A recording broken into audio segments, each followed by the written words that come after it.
Hokkaido is a very powerfully spiritual, slightly wild, magnetic place. Hey, umbrella time. Thank you. Great. It's a place, particularly in the winter, where the clutter and distraction of life seems to fade away. When the snow comes and everything is nicely covered in white or grey, sounds go away. You can just hear the snowfall and your own heartbeat and breathing and very little else. It's a very quiet, meditational, calm place for me. Even in the midst of a storm, it's a wonderful place to come to ground, in a sense, after being in the usual hurly-burly life that we all lead.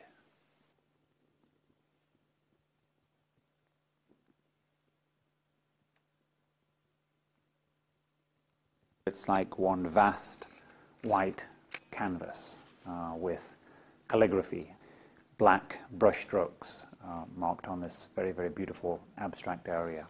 It's a very, very expansive place. And it's a place that I find that I can breathe, and I can think, and I can float in my imagination.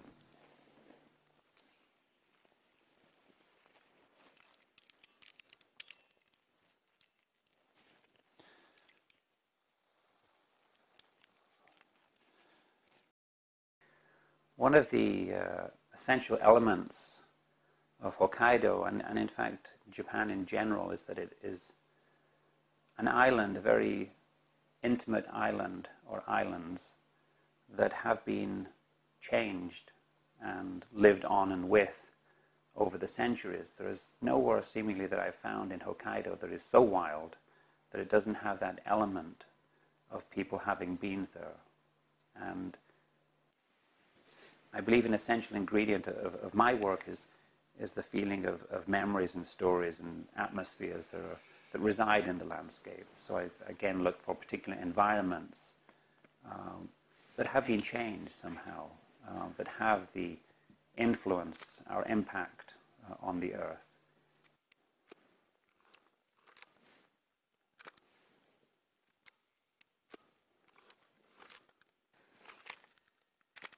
In a sense, I impose the way that I see, the way that I feel, the way that I connect on the landscape here. So I look for certain things. And another photographer, of course, would produce an entirely different body of work, I would hope. This place can be extremely wild, particularly up in the mountains. And my vision, I think, is more of a domesticated landscape, in a sense. It's more of an intimate landscape. I look for single trees that have certain characters. I look for fence posts that have certain graphic elements to them. That sometimes the snow barriers look like musical notes for me and scales. And I always have this vague theory that there's a certain language in the landscape that I certainly don't understand. I don't suppose anybody else does. But I love to wander around playing with these marks on the landscape.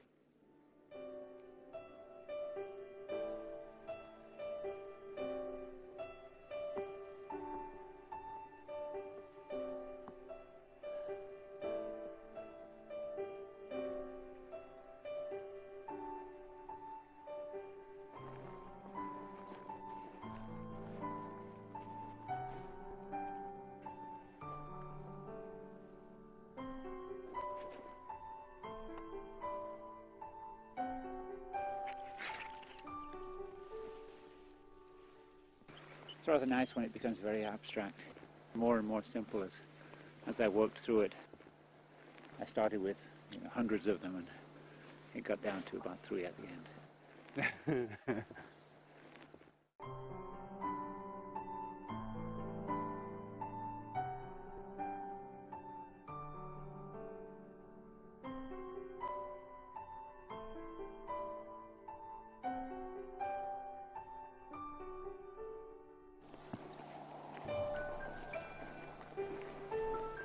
Time for tea. Good idea. Okay. ikimashou.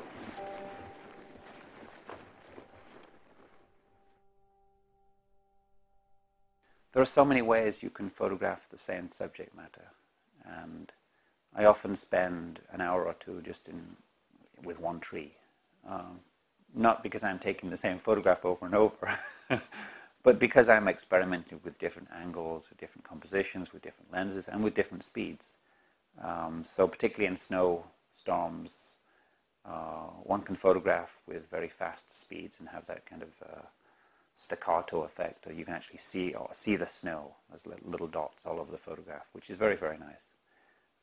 Or one can go the other way and make very long exposures, and the snow becomes like a veil, like a mist. And I tend in general to go that direction, to make the exposures longer rather than shorter. I often do this with water, of course, too, with almost anything that moves. So it creates something which the eye doesn't actually see, which I rather like. I like the feeling that photography can be somewhat unpredictable, that we don't really have full control of what's going on, and that even during the exposure things happen that we don't really know about. And it becomes a sense of discovery, like opening a Christmas present when you actually get the processed film back.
Yeah, there it is.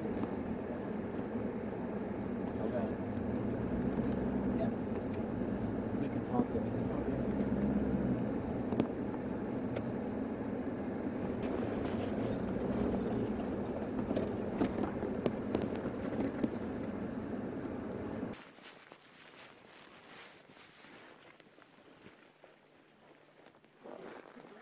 Okay.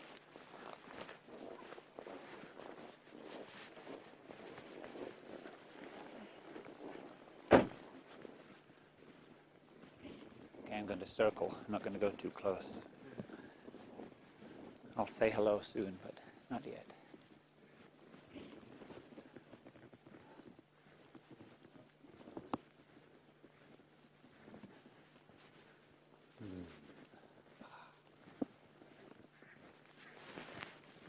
Pardon?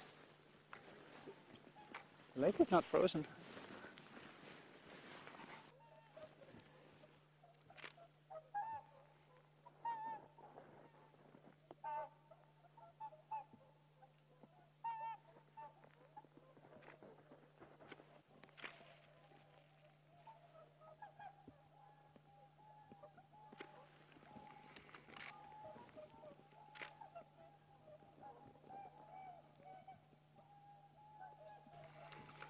Beautiful, beautiful.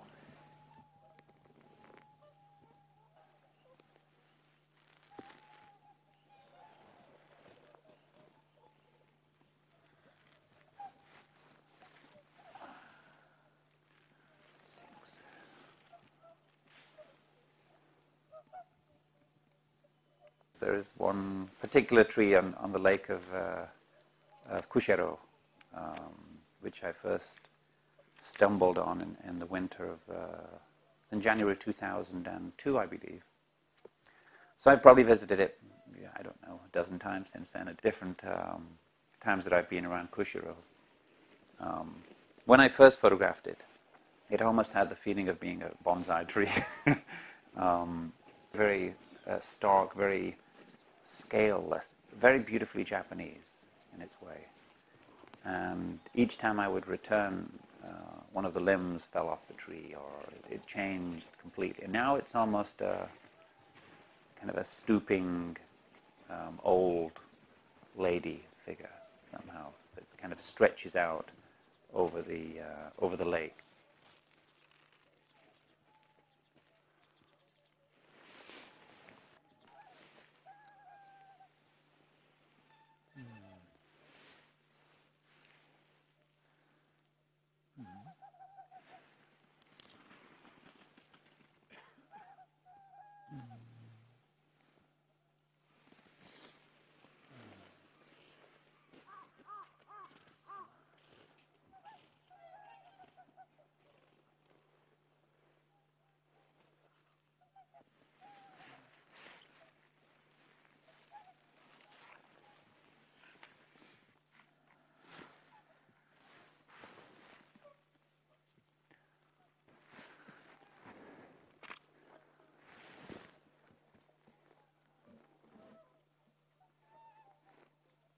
I do feel that I'm photographing as a portrait photographer when I talk to the trees and I photograph the trees.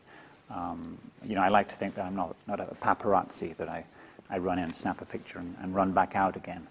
I don't think that's fair. I wouldn't do it with a human, so I don't see why I should do it with the landscape. With trees, as with humans, the more time you meet them and become familiar with them, the friendlier they are. And the more you know about them, the more subtle and deep the relationship becomes.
She hasn't changed too much, which is very, very nice. I don't see any limbs have disappeared, and curiously the same as 2 years ago, which is great. It's a very sweet tree. It really is.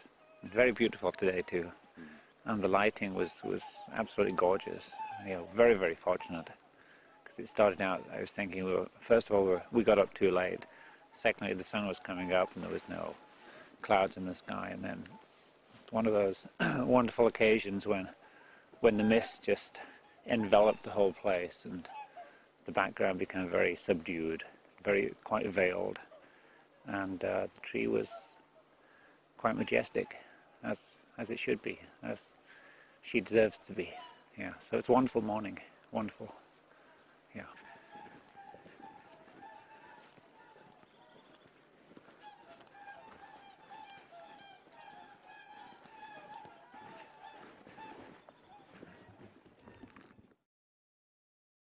I'm an old dog and I don't like to change my tricks very much, particularly since the digital revolution. I'm fully conscious that much of what I do could be done very quickly with a computer. I look for certain elements in the landscape, certain degrees of simplicity that I could make in the computer quite easily and very quickly. But I find that the process of coming to Hokkaido, the days or weeks I spent here, is extremely therapeutic. I love to just wander out and in a sense go hunting for that elusive photograph. And there is a degree of imperfectness which I always look for, and I can make it perfect again with a computer very easily. But I look for elements that just come together at a certain time that I can't really duplicate. Very, very nice.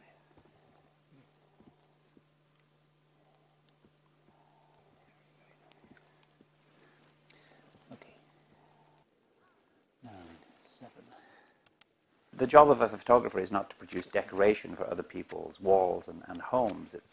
It's a real voyage of discovery, and I think it's an authentic way to go through life. It's a way of discovering things, finding things, experiencing things.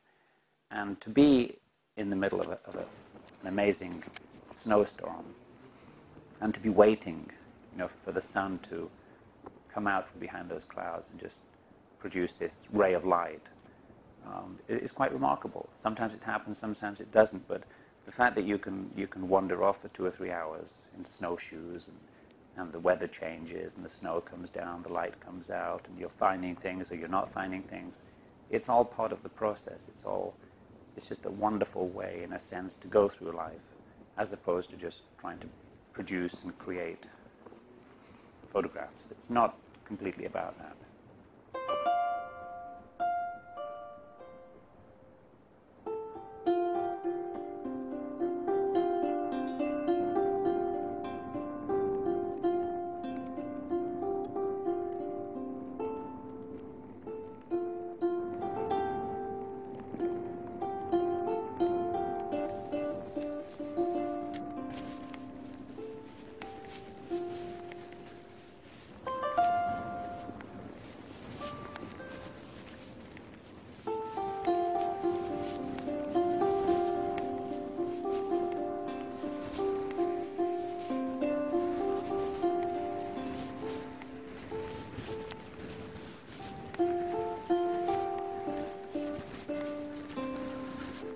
Hard going.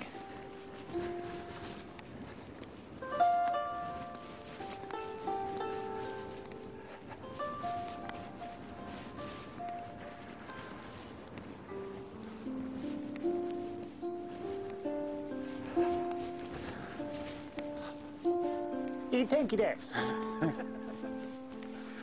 It's great.